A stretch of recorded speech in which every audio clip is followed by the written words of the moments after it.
All right, so you ready to like totally hack your brain? I'm ready. We're talking habits today. Yeah, How to build good ones, ditch the bad ones, and basically rewire your brain for success. that's right. We've got a whole stack of sources here all about habit formation. And let me just say, it's a lot more interesting than like remembering to floss. Yeah, it is. Right. Most people think habits are just things you do, like Yeah. making your coffee every single morning or brushing your teeth. But it's Yeah. really about understanding how our brains are actually wired for these repeated actions. Okay, so it's more than just remembering to do something. It's like my brain is set up to automatically do these things. Yeah, exactly. Think of it like this. Every time you repeat an action, Hmm. you're carving a pathway in your brain. Okay. The more you walk that path, the deeper and more defined it becomes. So that means that like my bad habits, they're kind of like well-worn paths that I take even when I know they're like leading me in the wrong direction. Precisely. And those paths are really tough to break. Yeah. But the good news is Right. we can actually create new paths, better paths, by understanding this thing called the habit loop. Okay, habit loop, tell me more. It's a three-part cycle. All right. First, there's a cue Hmm? that's a trigger that tells your brain to start the routine. Oh, okay. So is that like when I see my phone light up with a notification? Exactly. That's your cue. And then comes the routine, the actual behavior itself. Okay. In this case, you picking up your phone and scrolling. Like, And finally, the reward, the mhm. thing that makes you feel good, the positive reinforcement that strengthens the habit. So that little dopamine hit I get when I see like a funny meme or something like that is the reward that keeps me coming back for more, That's it. even when I know I should be working. Even when you should be working. And the more you repeat that loop, cue, routine, reward, Right. the stronger those neural connections become, Oh, okay. which makes it harder and harder to resist those tempting distractions. Yeah, that's definitely true. So my brain is basically wired to crave those little like quick rewards. But what about willpower? Yeah. Everyone's always talking about willpower as like the solution. Sure. Is it really all it's cracked up to be? Well, that's where things get interesting. Right. Willpower definitely can play a role, Mm-hmm. but relying only on willpower can be exhausting. It's like you're Oh. constantly battling with your own brain. So it's less about like having superhuman willpower and more about kind of working with my brain's natural tendencies. Exactly. It's about understanding that habit change isn't just about fighting those old pathways. Mm. It's about strategically building new ones. Okay, so how do we do that?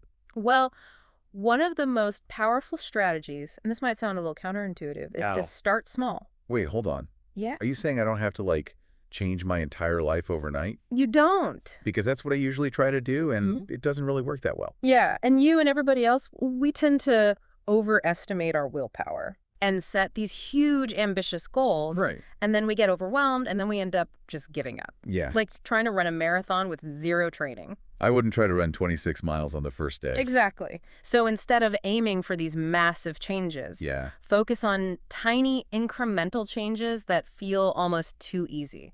Okay. Right. So like instead of trying to go to the gym 5 days a week, maybe I just start with putting on my workout clothes every morning. Perfect example. It's about building the habit loop, Yeah. not trying to be a superhero on day one. Right. That small action might seem insignificant, Yeah. but it's laying the foundation for those bigger changes down the line. Okay. I can totally get on board with starting small. Yeah.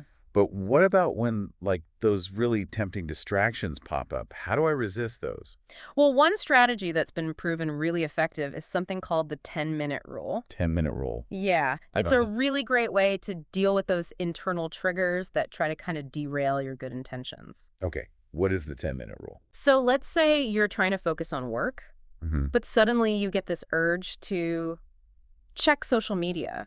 Yeah, always. Instead of giving in immediately, Right. you tell yourself, I'll just wait 10 minutes. Wait, that's it. You just wait 10 minutes. That's it. It's a simple mental trick, Yep. but it gives you a chance to pause, to create space between the urge and the action. Okay. More often than not, you'll find that urge dissipates after those 10 minutes. So you're kind of like retraining your brain to choose delayed gratification over that like instant hit of dopamine. Exactly. That's actually pretty clever. And those 10 minutes also give you a time to reflect on why you're feeling that urge. Are Yeah. you bored? Are you stressed? Are you procrastinating? Right. Understanding that underlying cause can help you address it more effectively. Okay. 2-minute rule. Got it. Yeah. Adding that to my mental toolkit. What other practical strategies are there to make those good habits stick? Well, another powerful technique is using visual cues. It's all about making that desired behavior more obvious and Mm. easier to initiate. So like laying out my workout clothes the night before so I see them in the morning and I'm like, oh yeah, I got to work out. There you go. Uh, You're creating a visual reminder that triggers that habit loop. yeah. And it works for all kinds of habits too, you know? Right. You want to drink more water, put a full water bottle on your desk. Mhm. Want to read before bed, put a book on your pillow. That's so smart. Right. Yeah, I like that a lot. It's like sending a message to your brain, hey, remember that thing you're trying to do? Here's your cue. Totally. I like that. It's about making those good choices like the most convenient and the easiest options. Exactly. So this is all making so much sense. Good. It's not about willpower. It's about like setting myself up for success and making good habits easier to adopt. Precisely. And the more you practice these strategies, the Mm. easier it becomes. Well- You're literally rewiring your brain Wow. to make those positive behaviors more automatic. This is so fascinating. So we've talked about starting small, using the 10-minute rule, and creating visual cues. Yep. What other tricks do we have up our sleeve to make those good habits stick? Well, let's talk about the power of changing your environment. Okay, how do I change my environment? Yeah. I can't exactly like redesign my whole office to make it good for habits. You don't have to go that far. It's about making small adjustments to your surroundings Okay. that subtly nudge you towards the desired behavior. So if I'm trying to eat healthier, I just rearrange my fridge so all the healthy stuff is right in front. Exactly. Yeah. You're not depriving yourself. Right. You're just making the healthy choice the most visible and the most convenient. Out of sight, out of mind. Right. I like that. It's not about restricting myself. Yeah. It's about like setting up my environment to support my goals. Exactly. And it works for other habits too. Okay. If you want to be more productive, declutter your workspace. Mm-hmm. Create a dedicated area for work that's free from distractions. Oh, yeah. So I'm kind of like signaling to my brain like, hey, this is where we focus. Precisely. And even small changes like adding a plant to your desk or playing calming music Yeah. can have a surprisingly positive impact on your mood and your focus. So it's about creating a space that supports the habit, but also creates like a positive and inviting atmosphere. Exactly. You're making the whole experience more enjoyable, which means you're more likely to stick with it. Right. Remember, our brains are wired to seek pleasure and avoid pain. So if I can associate good habits with positive feelings, I'm more likely to keep coming back. Exactly. And speaking of positive reinforcement, let's talk about the importance of rewarding yourself. Okay, now you're talking my language. Right. But isn't that kind of counterintuitive? Yeah. Aren't we supposed to be like focusing on discipline and delayed gratification? It's all about balance. Okay. Rewards can be a really powerful tool for reinforcing those new habits, especially in those early stages. This is like giving my brain like a little pat on the back for doing a good job. Exactly. It could be something as simple as like enjoying a cup of tea after a productive work session Mhm. or watching your favorite show after a workout. Right. The key is to choose something you genuinely enjoy. Okay. And that reinforces those positive feelings associated with that new habit. So it's like a positive feedback loop. Yeah, Good habit, get a reward, feel even more motivated to continue. exactly. I like that. But what about those times when I inevitably slip up? Like, it's gonna happen, right? Absolutely. Slip-ups are a normal part of the process. So, like, if I miss a day at the gym or I eat a whole bag of chips, it doesn't mean I failed. Not at all. Okay. It's so crucial to remember that setbacks are inevitable. Yeah. They don't define your progress. Okay. The key is to not let those slip-ups derail your entire effort. Right. Because I tend to be, like, really hard on myself when I don't live up to my own expectations. I understand, but it's so important to approach this with self-compassion. Okay. Think of those slip-ups as opportunities to learn and adjust your approach. So, like, if I do eat that whole bag of chips, I could ask myself, what made me do that? Was I stressed? Was I bored?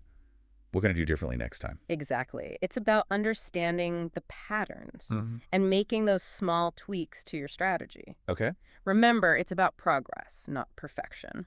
I like that a lot. Good. Okay, so we've talked about a lot of great strategies. Starting small, using visual cues, changing our environment, rewarding ourselves, and even like how to deal with those slip-ups. Yeah. Anything else we need to know on like this habit formation journey? Don't underestimate the power of accountability. Accountability. Oh, like telling other people about my goals. That's scary. I understand, but sharing your goals with others can be incredibly motivating. Really? Yeah, it creates a sense of responsibility and Yeah. helps you stay on track. So it's like having like a built-in cheering section. Exactly. And plus, when you verbalize your goals, Yeah. it makes them feel more real, more tangible. And if I know that someone is going to ask me how I'm doing, I'm probably less likely to hit the snooze button Exactly. instead of going on that walk. And it doesn't have to be a formal thing. Okay. It can be as simple as telling a friend about your goal Hmm. or joining an online community of people with similar aspirations. So it's about like finding a support system, people who will cheer you on and keep you accountable. Exactly. Because habit change can be tough. Yeah, it But can. having that support can make all the difference. I'm starting to see that building good habits is really like a team effort. Yeah, it is. Okay, this has been so insightful. We've covered a lot of ground in this first part of our deep dive. We have. We've talked about the habit loop, the power of starting small, the importance of visual cues, Yeah. and even the role of accountability. That's right. But I feel like there's so much more to explore. Absolutely. In the next part of our deep dive, we're going to delve even deeper into the neuroscience of habit formation. Okay. We're going to talk about how our brains actually change as we develop those new habits. Wow. And we'll explore some even more advanced strategies for rewiring our gray matter for lasting success. I can't wait. This is some serious mind-blowing stuff. It is. All right, you ready to keep going? Let's do it. All right, let's do this. So are you ready to go like even deeper into this whole habit formation thing? Absolutely. We've laid some really great groundwork, but I'm so curious to know how our brains actually change when we adopt new habits. Yeah. It's like we're going into a secret laboratory in our own minds. I love that. And you're right. It's pretty remarkable what happens like at a neurological level when we consistently engage in those positive behaviors. Okay. And this is called neuroplasticity. Neuroplasticity. Yeah. Okay, that sounds impressive, but what does that actually mean? So essentially it means that our brains are constantly changing and adapting based on our experiences. Okay. For a long time, scientists thought our brains were kind of fixed after a certain age. So like that whole you can't teach an old dog new tricks thing. Exactly. Yeah. But thankfully, we now know that that's not true at all. Okay. Our brains are incredibly adaptable throughout our entire lives. Wow. Every time we learn something new or have a new experience or even form a new habit, Mm. we're actually changing the physical structure of our brains. Hold on. Wait, are you telling me that just by like building good habits, I can actually change the wiring of my brain? That is the amazing thing about neuroplasticity. Wow. With each repetition of a new behavior, those neural connections become stronger Yeah. and more efficient. So it's kind of like paving a new road in your brain. Exactly. The more you travel that road, the smoother and the faster it becomes. So my brain is rewiring itself as I'm developing these good habits. It is. It's pretty amazing. That's mind-blowing. But can we get a little bit specific? For sure. What's happening in my brain when, let's say, I finally kick my sugar habit? Okay, great example. When you consistently resist those sugary treats, you're actually weakening those neural pathways Okay. that are associated with that craving. At the same time, you're strengthening the pathways associated with healthier choices. So it's like I'm trimming back the overgrown pathway that leads to the cookie jar Yeah, and building like a superhighway to the fruit basket. exactly. And as those healthier pathways become more established, the cravings for sugar will naturally diminish. Okay. It's not about willpower at that point. It's simply your brain following the path of least resistance. So the more I stick with those new habits, the easier it becomes. Yes. Not just because I'm getting used to it, but because my brain is literally changing to support those new behaviors. Precisely. And that's why persistence is so crucial. Okay. Those early days of habit formation can feel really challenging, Yeah. but you're literally building that neurological foundation for lasting change. Okay, that's seriously empowering. Like knowing that I have that ability to actually reshape my brain Yeah. through my actions, Yeah. it just gives me a whole new level of motivation. That's the spirit. Mhm. Speaking of motivation, there's another fascinating aspect of neuroplasticity I want to touch on, Okay. and that's the role of dopamine. Dopamine. Okay, that's that feel-good neurotransmitter, right? Exactly. The one that gets released when we experience pleasure or reward. That's it. And it plays a crucial role in habit formation. Okay. Remember the habit loop we talked about earlier? Yeah. Well, dopamine is the key ingredient in that reward phase. Oh, okay. So when I check social media and I get that little hit of dopamine, Right. it's not just a fleeting feeling of pleasure. Yeah. It's actually reinforcing that habit loop and making me more likely to repeat that behavior in the future. Precisely. And here's where things get really interesting. Okay. Our brains are wired to seek out activities that release dopamine, Mm-hmm. but the more we engage in a particular behavior, Yeah. the less dopamine our brain releases in response. So wait, so the more I check social media, the less satisfying it becomes. Exactly. It's called the hedonic treadmill. Okay. We keep chasing that dopamine hit, but that reward keeps getting smaller and smaller. Okay, that actually explains a lot. Right. I've definitely noticed that like the novelty of social media notifications wears off pretty quickly. Yeah. So how do we like break free from this cycle? That's where the magic of habit change comes in. Okay. By consciously choosing to engage in activities that align with our goals and our values, Mm-hmm. we can actually rewire our brains to find pleasure in healthier and more fulfilling behaviors.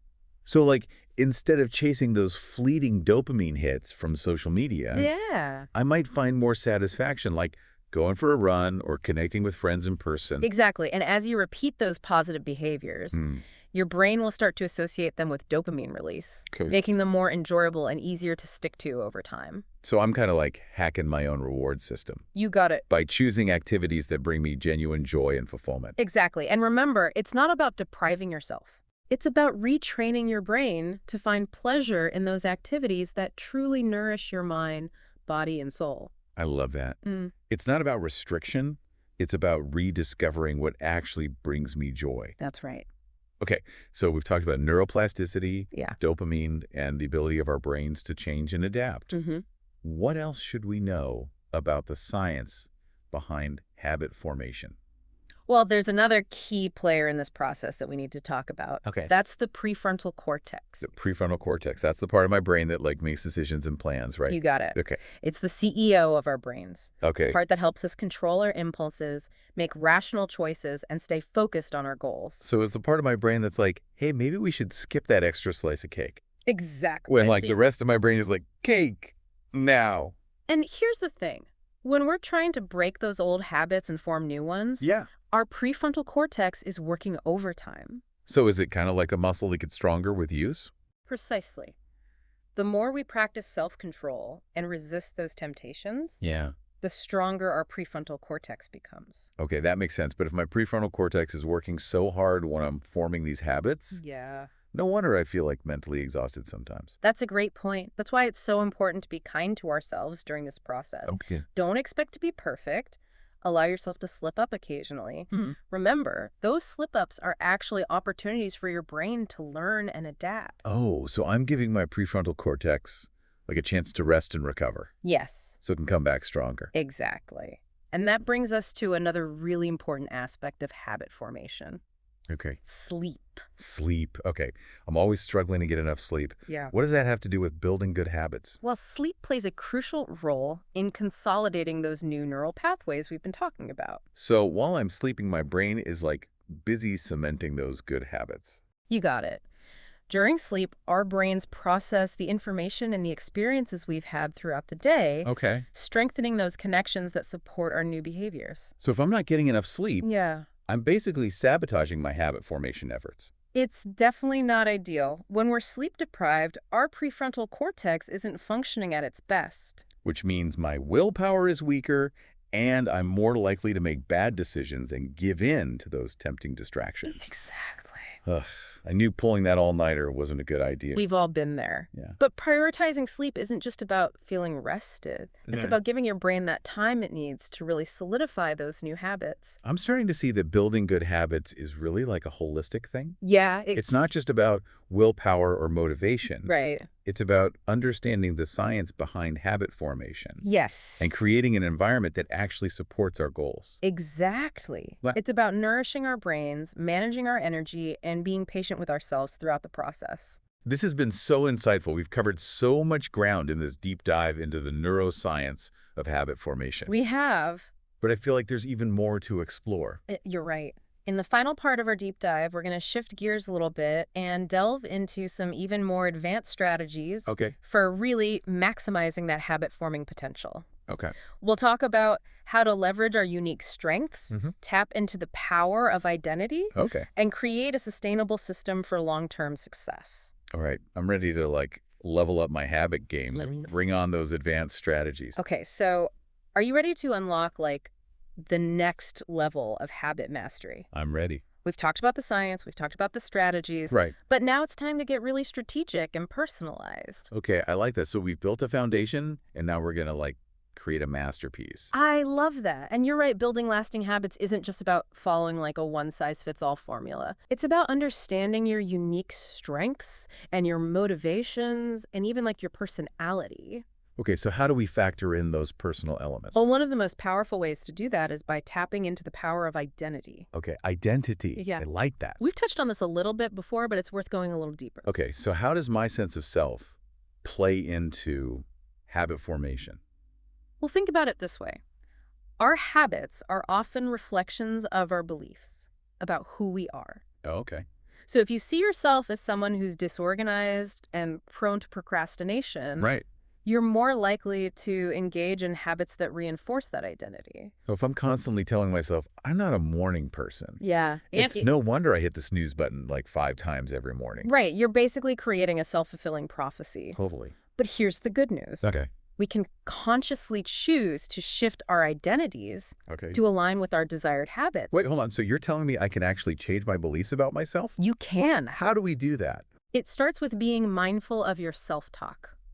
Okay. So instead of saying, I'm trying to eat healthier, Mm-hmm. try saying, I am a person who prioritizes their health. Oh. Okay, so it's like a subtle shift, Yeah. but I can see how it makes a difference. Yeah. I'm not just doing the things a healthy person does. I'm actually becoming that person. Exactly. And as you repeat those affirmations and align your actions with your desired identity, Okay. your brain starts to rewire itself to support that new self-image. So it's like I'm creating a new mental blueprint for myself, one that's aligned with my goals and values. Exactly. And it's not just about positive self-talk. It's also about surrounding yourself with people who support your desired identity. Okay, so if I want to be a more active person, Yeah. I might join a running club or find a workout buddy. Exactly. When you're around people who embody those qualities you want to cultivate in yourself, Mm-hmm. it just reinforces your own beliefs Yeah. and makes those positive habits feel more attainable. It's like creating a positive feedback loop, Right. both internally and Yeah, externally. exactly. I love that. And here's another powerful strategy for maximizing your habit-forming potential. Okay. Focus on building habits that are intrinsically rewarding. Intrinsically rewarding. Yeah, it basically means choosing behaviors that you genuinely enjoy Yeah. and that align with your values and your interests. So it's not about what I should be doing. Right. It's about what feels good and meaningful to me. Precisely. If you're constantly forcing yourself to do things you hate, Yeah, you're not going to stick to them long term. totally. It's like trying to force yourself to love broccoli when you're actually a Brussels sprouts fan. I love Brussels sprouts. Right. So why not just focus on the things you already enjoy? Yeah, I like that a lot. And when you find those activities that bring you joy and satisfaction, Mm-hmm. they just naturally become easier to integrate into your life. So if I love to spend time outdoors, Yeah. I might make it a habit to go for a walk in nature every single day. Or if I'm passionate about learning, I might carve out time each evening to read a book. Perfect examples. I love it. You're making those positive behaviors a natural extension of who you are, Yeah. which makes them so much more sustainable over time. Okay, that makes total sense, but let's get practical for a second. Okay. We've talked about all these amazing strategies, Right. but how do we, like, put it all together? So that's where this idea of creating a habit system comes in. Habit system. Okay, tell me more. It's about moving beyond those individual habits and creating like a more holistic framework Okay. that supports your overall goals and values. So instead of just focusing on, like, going to the gym 3 times a week, Yeah. I might create a system that encompasses my sleep, my nutrition, my stress management, and even, like, my social life. Exactly. It's about recognizing that all of these elements are interconnected and they all contribute to your overall well-being. It's like creating a symphony of good habits I love that all work together in harmony. And a key element of any successful habit system is having a really clear vision of your desired outcome. So before I start setting any goals, Yeah. I need to ask myself, like, what kind of life do I actually want to create? Exactly. What does your ideal day look like? What kind of person do you want to be? Yeah, okay, I like that. Once you have that clear vision, Mm-hmm. you can start breaking it down into smaller, more manageable goals and habits Right. that support that bigger picture. So it's not just about checking things off a list. Right. It's about actually aligning my actions with my values and my aspirations. Precisely. And remember, this is an ongoing process. Okay? Your habit system is going to evolve over time Right. as you learn and grow. So be flexible, experiment, and don't be afraid to adjust your approach I love that. as needed. This has been incredibly insightful. Good. We've gone from the science of habit formation to the power of identity, and now to actually creating like a personalized habit system. Yes. It's like we've built an entire roadmap for lasting change. Yeah. We have. And remember, the most important thing is to take action. Okay. Start small, be consistent, and celebrate all those wins along the way. So no more waiting for the perfect moment. No. No more trying to change my entire life overnight. Nope. Just start taking small, consistent steps towards my goals. Exactly. And remember, you don't have to do this alone. Right. Surround yourself with supportive people, seek out resources, and be kind to yourself I love it. throughout the entire process. This has been an amazing deep dive into the world of habit formation. It has. I hope you feel ready and empowered to start building those positive habits and creating a life that really aligns with your values and your goals. That's right. And remember, it's a journey, not a destination. So enjoy the process and celebrate every single step along the way. And don't forget to keep learning and experimenting. Yeah. This world of habit formation is constantly evolving, so stay curious and keep exploring new strategies and techniques. Great advice. Yeah. And as always, we're here to support you on your journey. Thanks for joining us on this deep dive into habit formation, and we'll catch you next time on the Deep Dive.